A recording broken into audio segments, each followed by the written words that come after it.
to give smoother and radiant look. Flawless skin. 1 tablespoon fresh milk na maganda sa balat na mayaman ito sa lactic acid na nagbibigay pusyaw makinis sa kutis. Kasama na rin ang benefits na dala ng kokwa.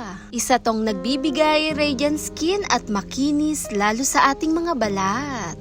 Kakaiba rin ang dala ng kokwa mala chocolate at napakaganda ng benefits lalo na sa ating mga kutis. 1 tablespoon ang aking inilagay. Dito nga po ay maraming pwedeng paggamitan pagdating sa kokwa kasama na rin ng gatas. Number 1 pampakinis, nagbibigay flawless lalo sa ating balat kasama nagbibigay moisture. Dahil ang coconut oil, isa rin to sa pinapanatilihing stay hydrated ang ating balat. Na hindi basta-basta magdadry ang ating kutis, 1 teaspoon ang aking inilagay.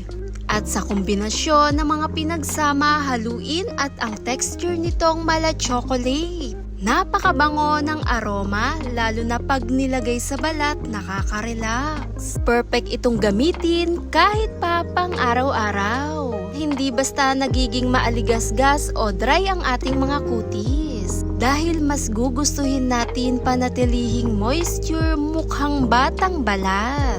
Dinirekta ko nga itong nilagay sa aking balat at dahan-dahan i-relax. Sobrang nakaka-relax lalo na yung amoy nito.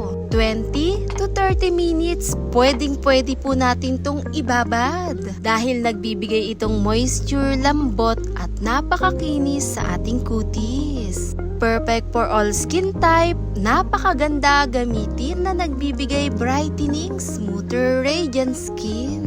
Mas pinoprotektahan nito ang ating balat, lalo na sa pagka-dry o hindi nating gusto. Thanks for watching guys, bye!